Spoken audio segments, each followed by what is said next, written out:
We live in the age of information warfare, where propaganda is not simply a weapon, it is the entire field of battle. This is a war for our minds that is aided by advanced technology, and we have never been here, not in all of human history. It is a moment when we as journalists should stand together, united, and regardless of politics, we should fight for the truth and we should fight for freedom. Yet, not very long ago, we allowed one of our own, Tucker Carlson, to be branded as a traitor simply for doing his job. In fact, there were many so-called journalists who were leading the charge against Tucker, accusing him of treason for the simple fact of interviewing the president of Russia, Vladimir Putin.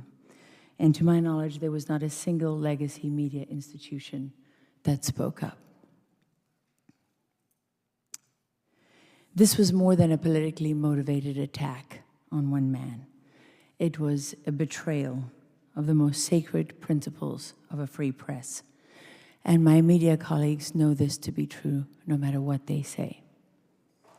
My fear is that they either no longer care or that they lack the moral courage to be honest, including with themselves. I have worked at the highest levels of the media as a full-time correspondent for 60 Minutes, chief foreign correspondent for CBS News, chief foreign affairs correspondent for CBS News. That was my home for 16 years. And as a journalist, I have sat down with world leaders, mass murderers, and terrorists. And I have held people on both sides of the aisle accountable. I have seen suffering, and I have faced evil, and I have walked through the fires of hell on distant battlefields. I faced my own death at the hands of a mob of some 200 men in Egypt when I was gang raped and sodomized and beaten almost to death while on assignment for 60 Minutes. And yet for almost a decade, I have been targeted and falsely branded and accused of many things that I did not do. They have attacked my work, my character, my sanity, and my marriage. And I am not alone. We are many. And we will not give up, and we will not give in to those who wish to censor the idea of free speech in America and all over the world.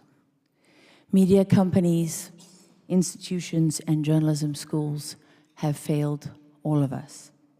And for too long, we have allowed nonprofit organizations to masquerade as nonpartisan media watchdogs, when in fact they are little more than highly paid political propagandists and assassins whose entire reason for being is to crush anyone who stands in their way. And along with them, the long-held and cherished ideas of free speech, free thinking, and free minds. This is a blood sport for them. They're political allies and they're puppet masters. They know how to kill a journalist without murdering them. We call it cancel culture. In truth, it is a death sentence. And they get away with it because they have information dominance. Some are strong enough to survive, but only a few, like Glenn Greenwald, Tucker Carlson, Matt Taibbi. Only a few, like them, are able to reach greater heights and thrive. These nonprofits that I'm talking about are part of a vast censorship network that includes government agencies. They use deception to mask their actions with lofty goals like preventing the spread of misinformation, disinformation, hate speech. They use phrases like protecting democracy. And make no mistake, words matter. The media is collaborating with government agencies and operatives to censor and shape the information battlefield, to justify certain actions. For example, when the President of the United States threatens the unvaccinated, saying our patience is wearing thin, and accuses them of putting communities at risk, his words are designed to justify hatred, censorship, and intimidation. And when the Vice President compares January 6 to 9/11 and Pearl Harbor, it is a predicate to silence the opposition and justify the weaponization of the justice system.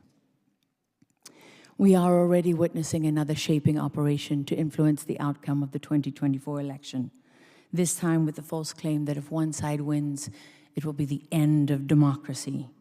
This lie contrived to ensure a particular outcome and to sabotage free speech yet again.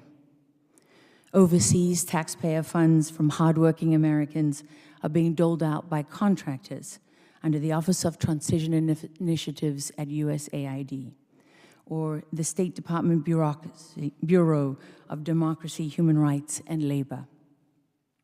These contractors, many of them ideological zealots who are not even US government officials, often make over $250,000 a year and are outside the reach, Senator, of yourself and committees like this.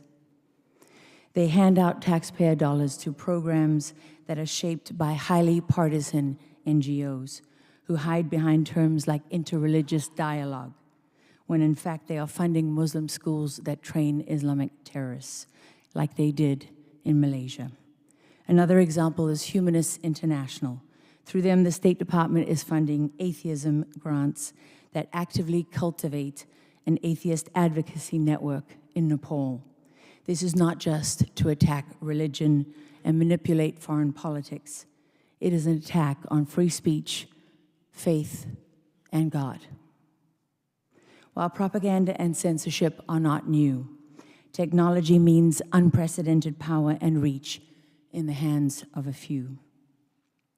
Companies like Facebook, Instagram, and Google, as you have heard many times today, have been allowed to amass monopoly power, and as a result, they not only reach billions of people across the world every second of the day, they have absolute control over what we see and what we hear.